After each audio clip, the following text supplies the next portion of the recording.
welcome to the podcast. It's episode 8, it's our final World Cup special, and this week we've got Harry Monaghan. Because I saw like a tweet that was like best football shithouses, and people kind of comment, a lot of people who like a Joey Barton, right? But he was crap, he always got sent off.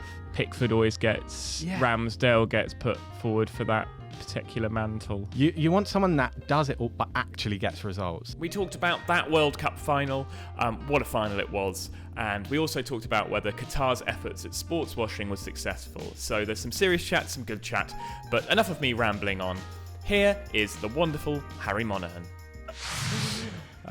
Before you joined us, listeners, Harry and I were just discussing how doing a podcast is a bit like a date when there's just two of you and you're looking directly into each other's eyes. Yeah, because we're quite close to each other. All we'd need is a spaghetti bolognese. We do, and then we could have that moment. Yeah. Welcome to the podcast, Harry. I should do a proper introduction. I normally do. I'm going to do it to that camera there. I'm learning to do this to cameras. When I started this, I didn't do it to cameras. I just sort of looked into the abyss. Hello and welcome to the podcast. It's episode 8, I believe. It should be episode 8 by now. And it's a World Cup special. It's our last one. I did say last week's was our last one, but the World Cup was so good. The finale was so good, we had to do another one. So I'm delighted to be joined by Harry Monaghan. Good to be here. I always Monaghan your name, but are you Monaghan? I say Monaghan, but some people say Monaghan, including people in my family. I think it's just like a feeling. You've got to feel it out. Have you got a vibe for it? Well, because I think I've told you this before, but some of my family are actually Parsons as well. So. What the hell? I don't think you have told me that before. Yeah, that's my mother's maiden name. Are we technically related? Well, we could be. Weird date. It would be a weird date, but it wouldn't be unlike the West Country, where I am from. That's so hack, isn't it? The West Country where everyone's incest. It's a weird start to the podcast. I liked it. Thank you. What are we talking about? The World Cup final. I love this. Yeah. No guest has taken the reins like you have. This is the best thing ever. You've taken the reins of the date, Harry. I'm loving it. So the World Cup final. If you don't know Harry's work, by the way, I'd like to sort of discuss you as a person. You're a fantastic comedian. You're a good he's like, you're a fantastic comedian. You're quite a good presenter. You're a fantastic presenter on a podcast I love called Baking Bad. Yeah. And you've got a number of other podcasts. Baking Bad is one I listen to very regularly because it's about the Great British Bake Off. Yeah. And you do an episode by episode analysis of literally every single bake. Yeah. With Ross Drummond, friend of the show, and occasionally Sean. Yeah. Who I think only came up for the final one this time because he's had a baby. You're all spawning children. Have you got one coming? Not that I know of. But yeah, we do Bake Off and we do treat it like a sporting event. You know, we really look into the bakes and judge them and the contestant. It's really funny. Yeah. And actually, you got all the contestants started to listen this year, didn't they? Yeah, honestly, it's been a mad one. Like Shabira listens, Abdul listens, which if you've watched the Bake Off, they're the best ones. They are. Right? They're finalists. Yeah. Spoiler alert. I hope you're not watching along. But I absolutely loved it. And you do the pottery throwdown as well, don't you? We didn't do it last year. We'll maybe do it this year. Please do it, because I love the pottery throwdown. The pottery throwdown, for me, was like, I really wanted to do it, because for ages I was telling everyone to watch the pottery throwdown. It's so good. It's Bake Off, but with clay. Yeah. I think last year, though, it was too close to Bake Off. It was like almost they ran concurrently, so it was kind of like, let's have a break. And yeah, you can't run podcasts permanently. I'm learning this now. I think this is the month of podcasting, because I started this podcast literally as the World Cup was starting. Yeah. And I've been turning around, I've been recording them and editing them like the next day. It's been a real undertaking. Yeah. But do you know what? It's been fun. Yeah, they're great. I've watched them. You're too kind. You're too kind. This is why I get people who flatter me on. And actually, you're the first one to do so. I really misjudged the other guests. If you haven't seen Harry, do go and watch him. But we're going to talk about the World Cup, Harry, because it was the final, the finale. In terms of the World Cup generally, how have you found it? Have you enjoyed the World Cup? I have enjoyed it. The vibe has obviously been weird for many reasons. I don't like a Winter World Cup. I think it's a bad time for it. But I think the matches have been good. I think England were good. I think my low point was the USA game, England game, not for the result, but for the reaction of the England fans. What was it the slightly anti-Southgate, just craziness, like agenda? Come on, I think England were really good this tournament, and I actually think Southgate's been really good this tournament, but people hate him. I think people are. It's a weird thing. I asked a guest in the Future podcast today. I'm going podcast mad, and he was sort of a kind of indifference to Southgate, whereas I really like him, and I just think I kind of want him to be our Prime Minister. He's just got this lovely sort of genuine approach, and the players clearly love him. And I genuinely think the way we played in that France game was some of the most exciting football England have played ever. And I think like if we played how France played, Southgate would have been absolutely like mullered for it, because they just play defensively and like hope their good players score, and they often do. So I just feel like Southgate is like sort of an average tactical manager, but the just feel of the team and the kind of what he does, I think for England is so much more than tactics. And international football, tactics don't really matter. I think he's done something impossible. He's made the England players likeable. Yeah. And I think, like, from my memory of England teams, I don't ever remember liking many. And now, there was obviously, you get, like, the big idols come through, like your Beckhams, who all end up turning to ash in front of you. Because all heroes die. And then you get, like, so you get the odd icon, but most of them are relatively unlikable and with no personality. And this time we get much more of a vibe of the England camp. They all seem like they're good buddies, and they all seem to have each other's back, and there's a sort of real team vibe, a club team vibe. And players play better for England than they do their clubs, which is like, it's always been the opposite, like, you know, the golden generation. Look at Maguire.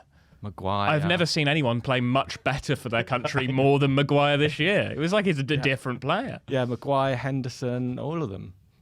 Hendo was an interesting one this year. He just seemed to really have something, like he felt like he had a point to prove. And he actually really proved it. And fair play, Hendo.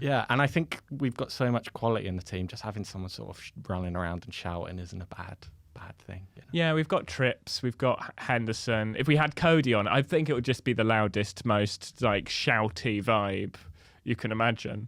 And that wins you international games, I think. Just in a shouting, I think he'd deafen the other team. Because that's what Argentina are, just a load of shouters and Messi.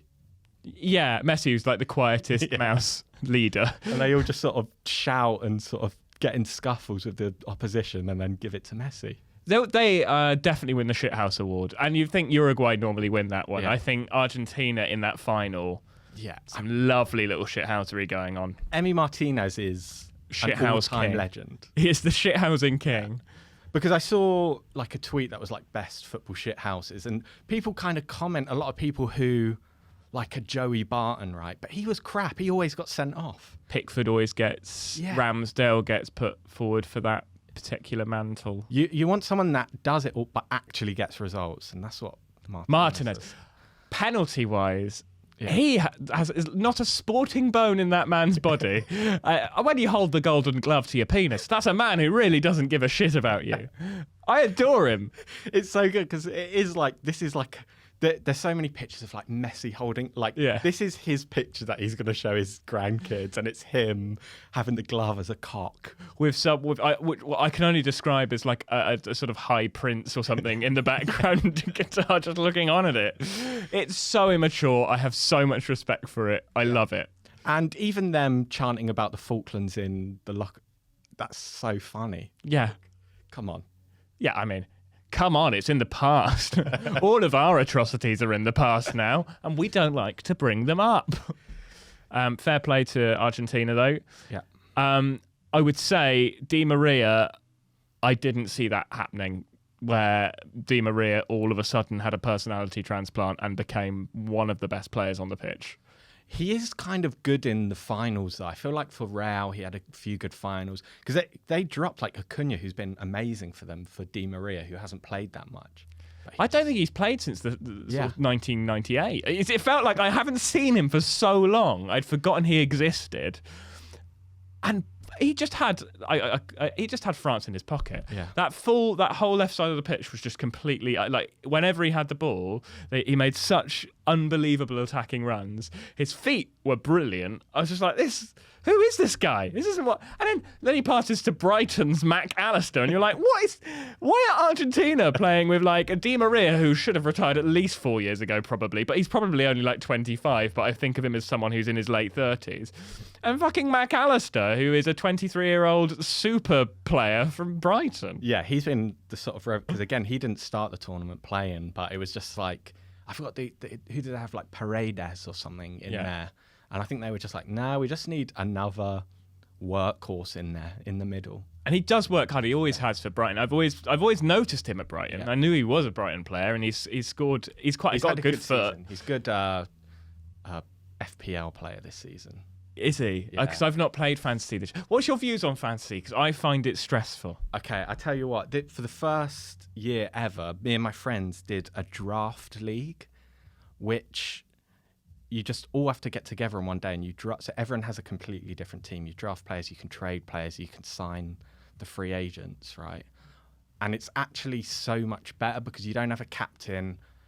You don't really have to. It's not as much maintenance, which I think I always FPL by, January I've lost interest, and so this is a lot less maintenance. You just have your team, and you can swap players if they get injured. But it feels less maintenance, but also more maintenance because it feels like you're doing more swapping and more chopping and changing, or is it less stressful maintenance? It's less stress because you can kind of do it when you want. Hasn't been a trade yet between players because no one really wants to trade. But you can get free agents, and it's just a lot easier. And we also do head-to-head fixtures, so you can't fall that far behind. It's like a league; you get 3 points for a win. So if someone gets, Haaland captain, double points, they're not going to start winning by 100 points. I was going to say anyone with Haaland in their team this year must be absolutely delighted, but I assume everyone has him in their team. Yeah, you have to have him. I mean, he's like everyone. He's like what Salah has been for so many years in FPL.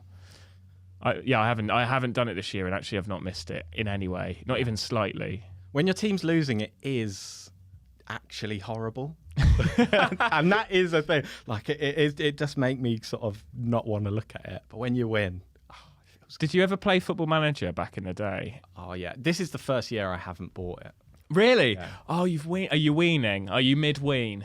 I think I'm gonna have a year off. Maybe I'll come back next year. I weed myself onto the FIFA. Yeah. For the people not in the know, FIFA. But for the people who know, Career mode. Fiefs. I love career mode, and I love pretending to be a football manager who takes someone like, at the moment I've got Charlton Athletic. Yeah, great team. I think 2023 is too easy. Yeah. Because I'm on this is not a brag, but it will come across as a brag because it is slightly a brag. I've won the Premier League in my first season up on Ultimate mode. Yeah. And then that reflects badly on me because it makes me look like I don't have a life. No, I think it looks great. I think you should take the glory. That's incredible. But who have you got for Charlton? So I've kept the same team from the Championship. I bought a guy called Bilal Hussein. Yeah. Who I think was from AIK or somewhere in Sweden. Unbelievably good. Tricky winger? No, he's a centre mid and he just owns everything. Okay. I like my youngsters. Yeah. That's what I get. I got a guy called Jona Chavez from Ecuador. He's a real person, and I've got him in. I got Williams from Chelsea, Youth Academy, and kept him in. Hjelde from Leeds' Youth Academy, kept him in. So I loaned people, and then I bought them from the loans. It's very different for me. Normally, I sort of just get the young sort of free agents and just try and make them amazing because I very much play FIFA like Football Manager. Where that is free the fun part of transfers. it. Oh, I love a free transfer. Yeah. Oh, I do miss. Is Football Manager, because I haven't played it for a couple of years now, has it moved on significantly in terms of gameplay? No, it hasn't at all. Good. It's exactly That's what I wanted to hear. And I think this year there's been like a bit of backlash from kind of YouTube creators in the Football Manager world because I think this year it hasn't changed at all. They've had nothing. That's the problem with FIFA. Yeah. Is that they don't change career mode almost ever. Yeah. Because all the money is in Ultimate. Yeah. Sorry, this has turned into a gaming podcast, but I love it. But the thing is, it's like no other game would be a new one would be released every year, other than like a sports game. You know, it's always like it's quite a strain to put on the developers. Actually, if you look at it like that, they're expected to sort of reinvent the wheel every single time. Yeah. The one thing I wish they'd fucking do. I mean, if FIFA can make good, relatively passable graphics, I mean, it still looks like Sabutio, Football Manager. Yeah, it's so. How have they still kept it so it looks worse than PS1?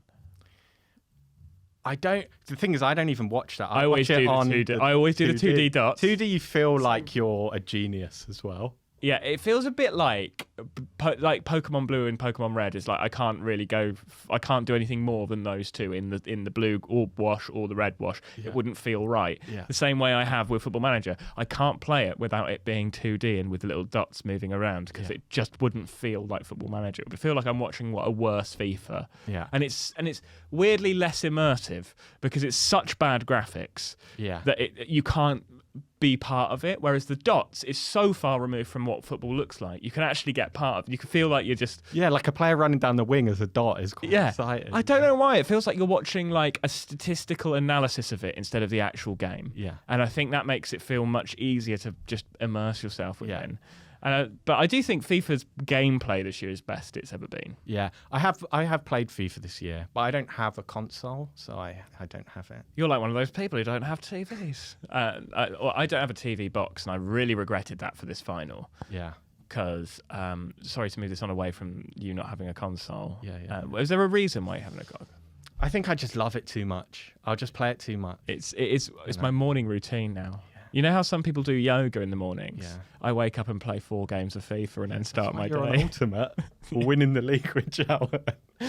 Oh, if I put this much commitment into the gym, I'd be a different person. But I don't buy it. I didn't want a TV box because I think Virgin Media. Yeah. They've got me by the knackers because there are no other providers in my little area. So they upped my TV thing. They were like, yeah, we can give you TV, but it will cost you like double what you're on now. And I was like, it's already quite expensive what I'm on now, and I'm just got internet. So I stream. Very long-winded way to say I stream. Can't you just like whack an aerial in and you could watch the World Cup? I mean, I could whack an aerial in. Sure, I could whack an aerial in, but it wouldn't be HD, would it? Yeah, you can HD. Would it? I just assume it's. I've got like a plug on the thing, so I just plug it into the wall, and that's the aerial on the roof. Bang. Oh my God! Watching the World Cup. I think I'm clinically thick. Oh no! Just get an aerial. See, I watched it on iPlayer. Yeah, which is also, I think, it's only streaming has been good. It's really HD. It's like so HD, and I love like how HD it is. Yeah. But every single WhatsApp group ruined absolutely without fail. Every single moment of this Argentina-France game was given to me before it actually happened on my TV screen because I was getting so excited by the game. I wanted to message my friends about it, and I was in that catch-22 where every notification would I don't even need to read the notification. I know it's telling me what's happened. Yeah, you know something exciting's happened. Did you even look at it for the penalties? No, penalties, I literally turned my phone over. Fuck that way. Yeah. Fuck that way, because it ruined extra time. It ruined even... One of my friends knew that this was happening and sort of made up events, which I quite liked, because it made me think, oh, maybe that's not a thing. You can question everything. Clever. Yeah. But yeah, I remembered a friend of my life and podcast, Emsley, gave away one of the things, and I said... I'm streaming it, and he was like, oh yeah, I forget I have to message you 40 minutes later for anything, because I'm always streaming. I feel like I'm weirdly in the past but in the future. Yeah, well, the thing is, I illegally stream a lot of Premier League football. So sorry, not on this podcast. You don't. I'd love to be sponsored by you, LimeWire. And that is genuinely about 4 or 5 minutes behind. And often do you get foreign commentary? Sometimes it's American, which is just like Craig Burley anyway. So is that good? Well, I do think sometimes the American commentary and kind of analysis is a bit less follows like the sort of British whatever the narrative is. It doesn't follow that as much, which I think sometimes like Sky can get bogged down with, like talking about Harry Maguire every week or.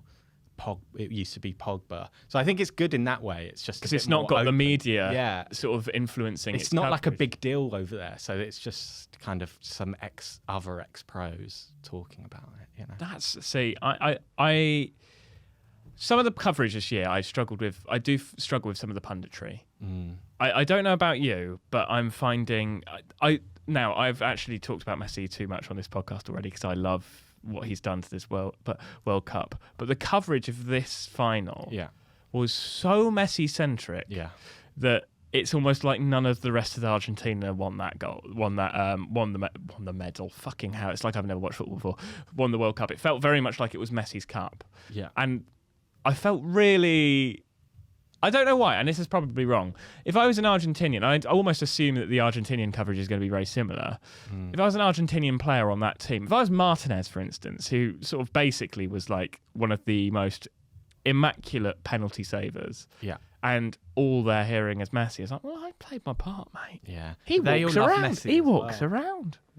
He just walks around. I mean, he is incredible, but he just walks around half the time. It is weird, and I think it was putting so much on the World Cup. Like now it's like Messi Ballon d'Or, even though he hasn't been great this season, really. No.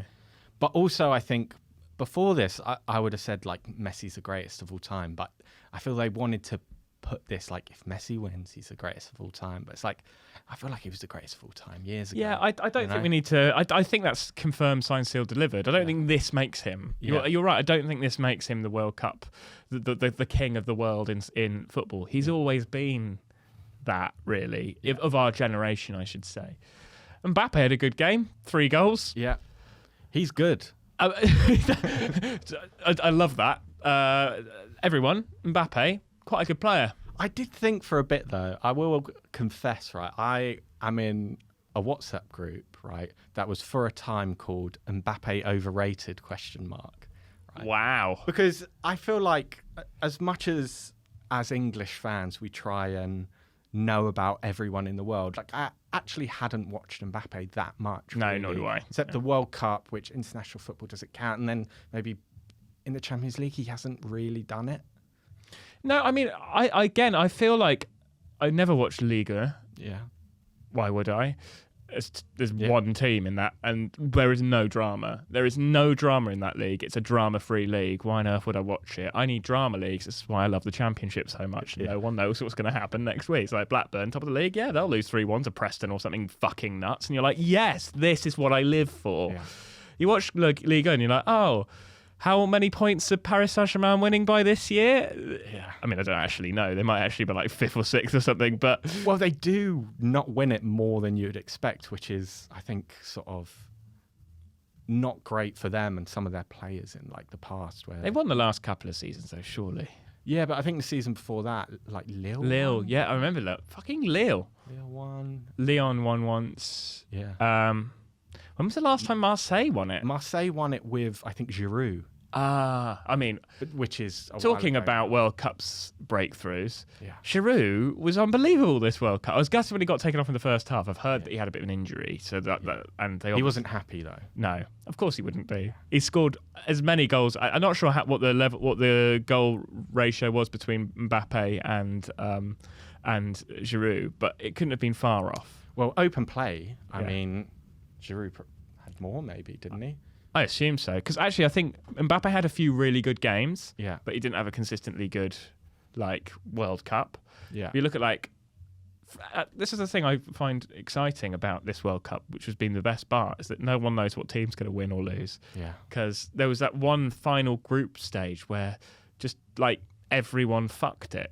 Yeah. And it was so weird. That last group stage round of games is maybe the highlight. Even though this final was so good, there's something about multiple games going on and flicking between them that is just so thrilling. They can't get rid of it. I mean, I think Infantino's seen the light with that. I think they've seen the light with actually don't break this. It works really well as a World Cup. But yes, I think I could not believe that Argentina, after dominating for 80 minutes, France looking really ill. Yeah. They looked ill. That Argentina somehow managed to let a 2-goal lead slip for the second time in the knockout rounds. How have they done that? That was crazy. And I almost stopped fully watching it because I was like, this is over. It's looked over. They were making substitutions, Argentina, it was over, And even France would bringing on like kind of youngsters to try and change the game. It's like, this is a match that is over. It felt so over. I think it was like the most over game of football I've watched in ages. I felt so calm about Argentina. I got to the point of that game where I'd finally stopped looking at the screen and just started wandering on my phone, start planning the week. Yeah. Do you know what I mean? When you sort of just slowly drift to go, okay, they're just passing it around now, that's fine. Yeah. And then all of a sudden I look up and there's a penalty, and that felt like that came out of nowhere. Yeah. Well, actually, I knew to look up because my phone told me. Yeah. I was like, okay, look up. I think that's the real pandemic. Being told sporting events before it happens. Spoilers. I just didn't think France could ever get back into it. I mean, what a goal by Mbappe to Did you want Argentina to win? Yes. You did. I think weirdly I did, and I didn't think I would. I kind of did as well, but I didn't really because again, going into it, I was like, France and Argentina, I don't really care that much. Which relatively unlikable team do you want to win? Yeah. But then it was like Messi kind of getting it. It is that thing of like wanting the moments. I'm not even the biggest Messi fan, but I got swept up in it, Harry. I wanted the Messi moment. Yeah. Apparently he's been making a documentary for a while, including this whole World Cup. And that has been following him this whole Do you think time. that'll be good? Because he seems, and I'm being polite here, like the most fucking dull guy that has ever... Like, he is the capital of dull town. He is dull city. He is dull as fuck. He's dull af. But maybe he's not.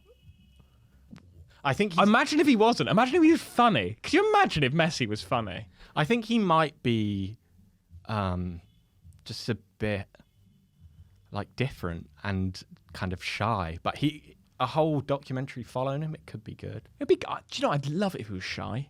You don't get many shy sports stars, do you? Like genuinely just a bit shy. Yeah, and I also think as well, so much of like loving Messi or like wanting Messi to succeed is more of a reaction to hating Ronaldo. You're quite right there, because I've noticed a lot of the chat around it was, I wonder what Ronaldo's doing now. Yeah. I bet he's crying into his cornflakes. I bet he's looking into a mirror and screaming and all this sort of stuff. And I just think, I wonder if that will just be what our generation will think forever and ever and ever and ever. And we'll never see these two in isolation as for their achievements. It will always be them pitted against each other. Yeah, and I think especially like if you go on like Twitter, if there's just like a random tweet that is like pro Messi, people will, like Ronaldo fans will reply as if it's like slandering Ronaldo, because it's almost the same thing. Saying Messi is good to Ronaldo fans is the same as saying Ronaldo shit. You're so right, and this is a problem throughout all sport, because you've got the same thing in MotoGP between Marquez and Rossi. That was always a thing. If you liked Marquez and you hate Rossi, and that was always a thing. Same in F1 when Hamilton versus Verstappen became a thing. And actually, if you look back in history, what we remember is like Prost v Senna. You remember these two, quite often you'll have an amazing person and a person that was almost as amazing. Yeah. And Federer and Nadal. Federer and Nadal. Yeah. Poor Djokovic. He'll never be seen in the same light as Djokovic is the one that everyone hates, whereas everyone loves Federer and Nadal. Or it's like Djokovic is like, he's a bit of a prick. He feels like the prick at a party that everyone talks to, but you're just like, but he's very good. He is. I think he's a bit dodgy though. He is. I have no evidence apart from a video that looked dodgy with his trainer putting a thing in a water bottle. Oh, that makes sense, because his comebacks, he's got the gas tank to come back when he's down. If he has all of the attributes of an evil villain, and it would be so evil villain if he became a drugs cheat. Yeah. Or was a drugs cheat. Yeah. Who do you think are the drugs cheats that haven't been outed? I think there's loads. I think there's more than we think. I think... Could we get sued for this? I don't give a shit. If we did, this is based on no fact. Disclaimer. I think that Bayern team that won the Champions League a couple of years ago, they all if you remember their players like Goretzka, Coutinho, they all went there and then became incredibly muscular and then played unmatchable high press system. Do you think that was just the Bielsa effect? Maybe Bielsa was there just going, press! Look, I think he can make any team. Maybe it was Bielsa. Just good fitness management, but I think there are more drugs cheats than you think. Yeah, a friend of mine always thinks Mo Farah is a drugs cheat. Oh, really? Because his coach was a big helper of the drugs cheats. Yeah. Honestly, I think a lot of them are. This is what we've done now is made a conspiracy podcast. But again, no fact-based, no facts there. Just thoughts. Just vibes, really, guys. Because what I'll say is sports where there is more robust drug testing, like MMA or boxing, they catch loads more people. So it's just like, kind of seems like the more drug testing you do, the more people you catch. Athletics seems to have quite a lot as well. They seem to have got quite tight on it. Yeah. And I think there's a big scandal and then there's a crackdown. And I think the way we look at like performance enhancing drugs is quite like narrow-minded as well. I think it really is just like supplements with a bit of something in that cycles out. Like it's not like they're taking steroids and getting. Yeah, I wonder what the real world effects of them are, because I think you look at cycling. Obviously, that's had huge issues with that kind of thing. Yeah, and you think, I wonder just. I can't remember what comedian sort of said it would be great just to see them all on the most performance-enhancing drugs, just to see how fast you can make a human run. Yeah. Like, there's an argument to say, just let them do it and see who. Make it a bit like F1. Make athletics a bit like F1, where you're just always tweaking the machine being the athlete. Yeah, it's like some years you're allowed this. It's like, oh, that was too much. Give them an aerofoil. Why not? Give them a spoiler. Give them DRS. Give 100 meters runners a DRS. I want to see it. It'll be exciting. And because it was the swimmers with those suits. Do you remember that? Oh God, yeah, the suits. They are remarkably skin tight now. Yeah. They banned a suit because it was making them go too fast. But it's like, why not just let everyone have the suit? Well, they say it's about football balls as well, don't they? They go that changes all the time as technology changes. And there was that one ball that swerved a hell of a lot. I think it was the South African World Cup where it was a very swervy ball. Yeah. So it was very hard for goalkeepers to save it. Been none of that controversy for this World Cup of ball-based controversy. No. It's all. I think everyone's just been quite happy with this World Cup, apart from. Obviously, the human rights issues and the workers' rights issues, and obviously that's awful and abhorrent, and it should never have been there. I still firmly believe that. Yeah. I was talking to someone who is of Middle Eastern descent, though, and he said something really interesting to me, which I hadn't perhaps given enough airtime in my own brain, of the coverage towards human rights issues in Qatar versus the human rights issues in Russia for the last World Cup. And actually, if you look at the World Cup in the Americas, there's not much coverage on the global footprint, the climate footprint. There's not much coverage on the fact that gun crime there is so high that it's not necessarily the safest place you can. Yeah. And I mean, I don't know how I feel about this, but when you look at the teams in the World Cup that there were 8 teams where it's illegal to be gay that are in the World Cup already. There are loads of locations where that's an issue. I suppose the question he was putting forward is a sporting event designed to just be focusing on that one country, or should it be highlighting the broader issue around the world? And I kind of didn't know where I stood with that. Yeah. I couldn't really come up with the right. I think it's kind of a grey area. Yeah, because there definitely is value in like sporting competitions that include everyone, even if they have governments or human rights things that are not good, you know. And I think there is like a value in everyone being included. Obviously Russia weren't included this year, but I don't know, it's hard to know where you draw the line, and is hosting a line you draw, like like North Korea were in a World Cup, you know. Yeah, it's what constitutes to poor human rights. Yeah. Because my personal boundary, I think this is where I stand with it, is if not everyone can go, then that's poor human rights. Yeah. So if the LGBT community, for instance, can't go, if women can't go comfortably, that's poor human rights for me, and that you shouldn't be able to go. If women can't dress how they want where they go, I don't think that should be. I don't think that's good human rights. And obviously that then isolates a big portion of the Middle East and Africa. and then you're sort of isolating those locations by Western ideals of what we consider is human rights. Yeah. And there is a sticky issue there as to if we sort of take sporting events to these locations, we have to use that same level of criticism going forward now, I think, across any sporting event of going, well, what are the real issues here for this sporting event to be affected by? Yeah. And I think as long as it goes back to the sporting event and how that's affected.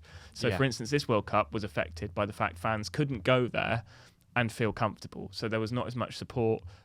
Particularly the Netherlands brought, I think, about 5 people to the World Cup. I think that I think is the issue. Yeah.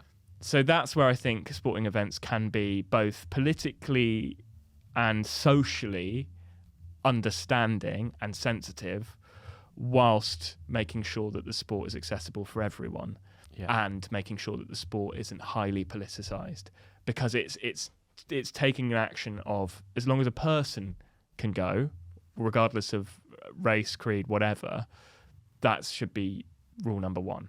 Yeah.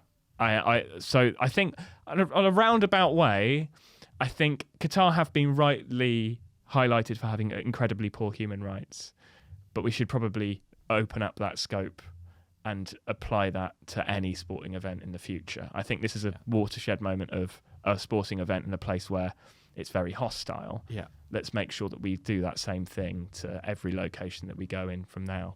He also made a very good point about...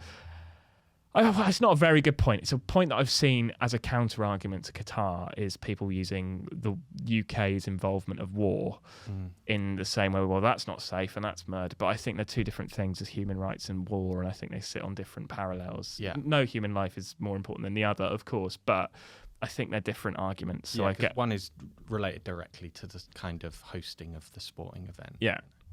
So that's where I stand on that. But it was an interesting thought, and I thought I'd talk to you about it and see where I end up in my brain and where I end up in my mouth. I do think as well, because I remember in the lead up to Brazil, it was, and they did the Olympics as well, but I think the public of Brazil were really against it and thought it was a massive waste of money, and it ended up costing way more than they thought it would.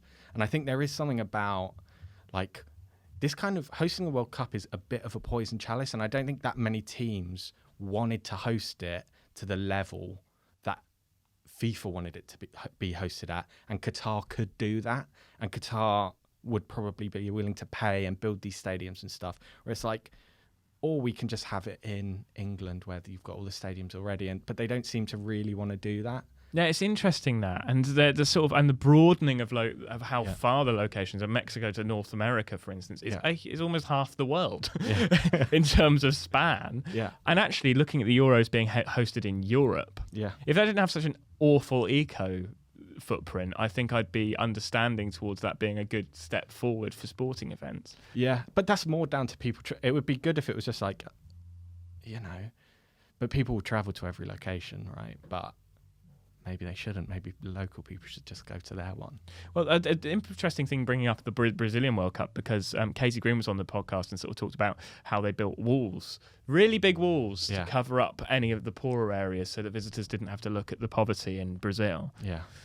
I don't think any sporting event has been, particularly for a World Cup, has been without some kind of worry or scandal. I don't remember much about the South African Grand Prix, South African World Cup, but I'm almost certain there will be something that would have been a concern there. So I think there are levels to it, and I think as a gay person, I draw a very strict line around whether they think I'm illegal or not. Yeah, but, and you wouldn't host it in like apartheid Africa. Like there are lines of like who can go here, and I think that is probably. But FIFA don't want to draw a line; they just want a glossy event, and they want to kind of talk around it. And no one really wants to draw a line, because then you have to stick to it. Even people who are against it might not want to draw a line, because then it's like you have to stick to it in the future. And the problem is FIFA did say the whole point of the hosting events is that so that they can shine a light on these issues. Yeah. And I think they failed on day one with that when they started banning any modes of protest. Yeah. apart from obviously if it's a Palestinian flag. They're fine with that. They're fine with that. But the gays, it's anal sex is much more disturbing to them. Maybe they just tried it. Give it a go. That's Maybe. like your protest t-shirt. Yeah. Give it a go. Take it up the arse. Take it up the arse. Go all Cockney with it. That is Cockney rhyming slang, isn't it? Yeah. You're London. You're the London consultant. I don't really know Cockney rhyming slang now. I'm from West London. Oh, you're from West East London. Yeah, good point. No one uses it. And that makes you a Chelsea fan, correct? I'm a Chelsea fan. We've got back-to-back Chelsea fan-based podcasts coming up because my next podcast is who's a Chelsea that? fan. He's with a athlete and sort of personal trainer and LGBT advocate, Jake Williamson. It's a very good interview. I filmed it earlier, and he's an absolute treat. He's really, really lovely, but also a Chelsea fan. So I just want to say this isn't a Chelsea-swayed podcast. It's just coincidence. Well, look, everyone hates Chelsea, so I like to... They do, don't they? Like that's not a bold statement. Everyone hates Chelsea. Everyone hates Chelsea. You're the new Millwall. Well, Chelsea and Millwall are the two haters, and we also hate each other, I think. Although I've never really. Well, you don't cross paths very often unless it's an FA Cup or League Cup. But yeah, Chelsea through and through. Potter, in Potter we trust. So you are in Potter we trust. Well, look, I think I would never have got rid of Tuchel. I love Tuchel. I think he's the best. Like, if Southgate were to go, I would have wanted Tuchel. Well, he's already thrown his hat in the ring, hasn't he? He's brilliant, and he loves living in London as well. He was, like, devastated to have to move because his visa ran out because he got sacked. It all started to get a bit weird when Chelsea obviously had that huge issue with a Russian billionaire owning them. Yeah. As soon as that started to fall apart, Tuchel's job, and it feels like your new owners are a bit worrying. If you're a Chelsea fan, I'd be panicky about the new owners because they seem a bit switched off from reality. That is the thing with them. I actually think like their vision for the club is really good and is exactly what you want. It's like they've played Football Manager and they're like, we're going to get all the best young players from out the world, have the best recruitment. And it all sounds great, but then you look at what they do and I think they are underestimating how hard it is to do that. The Liverpool footprint, essentially. Yeah. It's what Liverpool did brilliantly. It's obviously Man City did a very similar job, but Liverpool did the young, build a team, keep the team pretty much the same with a couple of tweaks. They're trying to do the rebuild again now, which I think will work. Yeah. I don't know. I just felt like it wasn't broke with you guys. Well, we were onto a good thing. I think we had a load of good young players. I think Lampard was a really good manager for us in terms of bringing the youth through. Tuchel was great. Had his issues for sure, but I think he was always going to. If you look at his track record, every single place he's blown up with the board at some stage. Yeah, but all the elite managers do, unless the board give them what they want. And I think that is, what Bowley and maybe some owners underestimate. Like, if you want an elite manager, you're gonna have to make compromises on the way you work, and that is just how it is. And they've got Potter, who I think is a good manager and has talent. Isn't an elite manager yet. I think they've got him because he won't be. He seems like a really switched on, calm man. Yeah. And they want a calm man. They don't want a Tuchel because he's too fiery and they will have fallouts. Yeah. Whereas I think Potter will be very patient, very articulate. But Chelsea have to do the un-Chelsea thing of giving him a couple of years because he's not going to be immediately sort that team out. But in a couple of years, I think if you give Potter time, he will work. That will work. Yeah, and I think now we've got to give him time. Like they've made the decision, and that's it. Now we're on this Potter road, and let's go. It doesn't always work out. Bristol City are giving Pearson a load of time at the moment. We're well and truly into. Is that Nigel Pearson? Yeah. Oh. We are.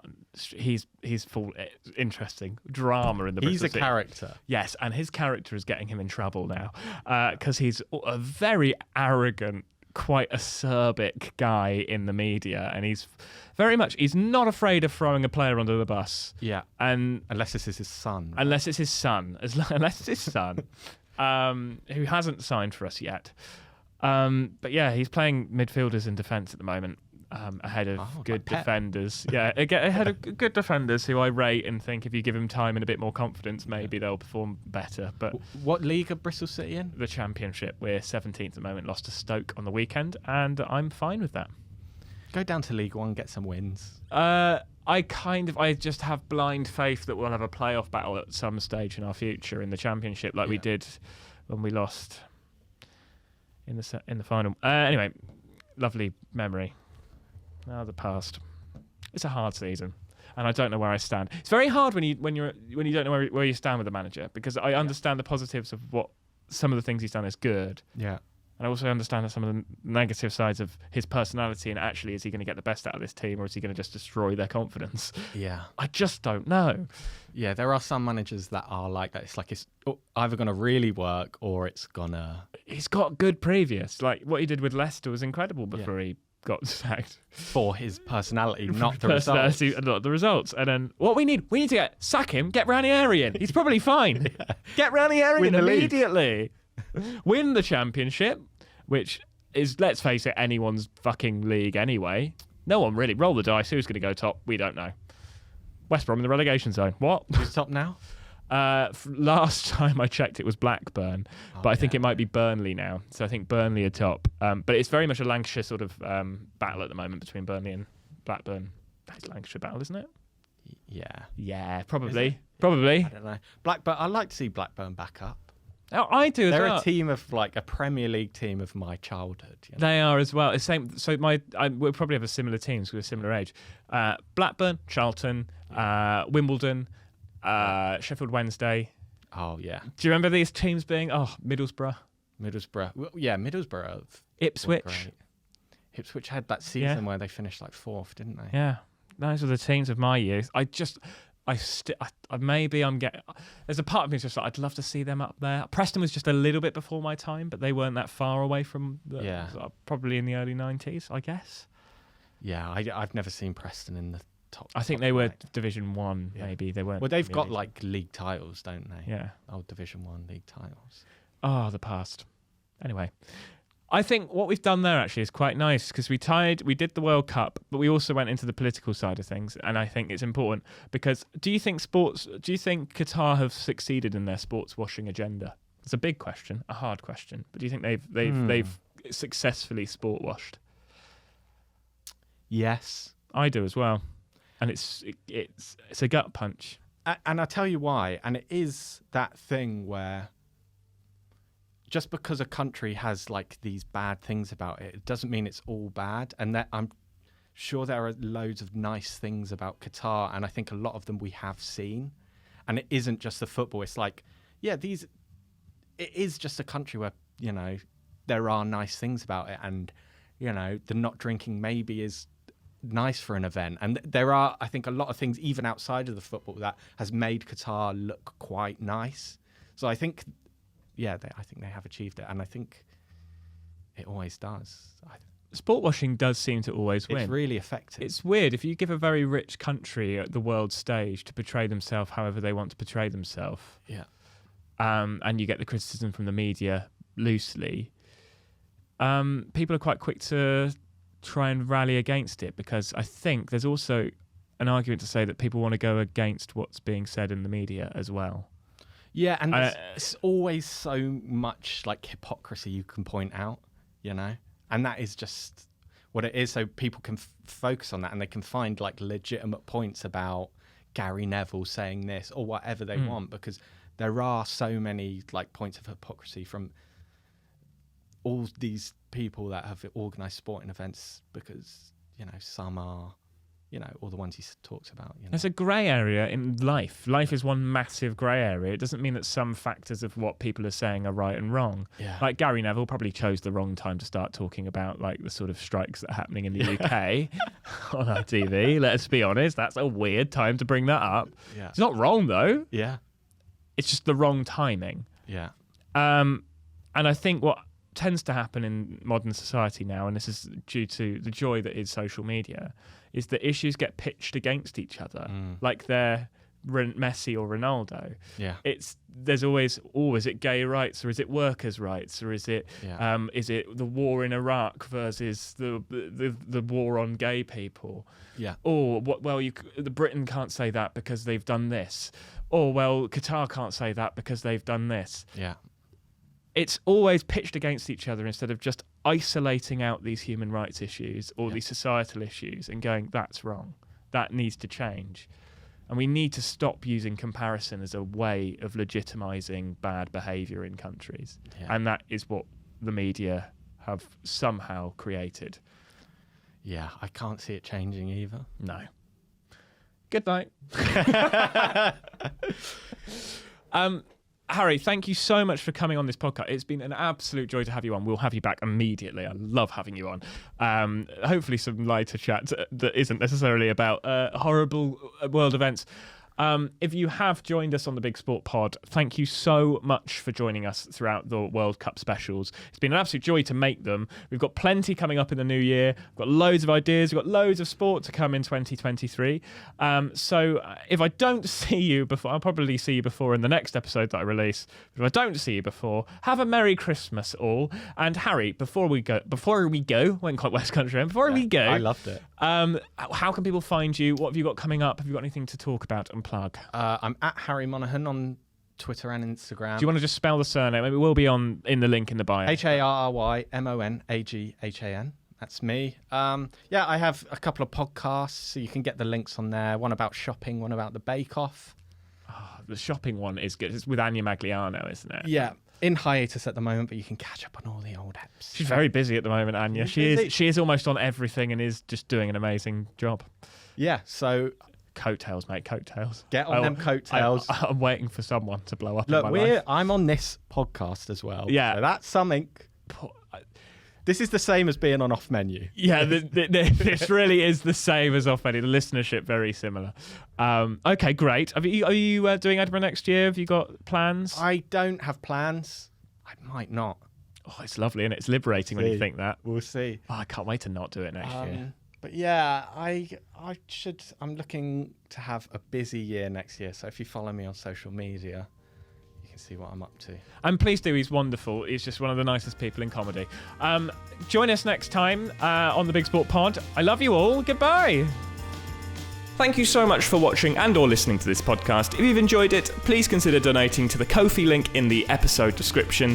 It will just hopefully help me make more of these. I produce and make all of them myself. It all comes out of my own wallet at the moment, and it is quite expensive.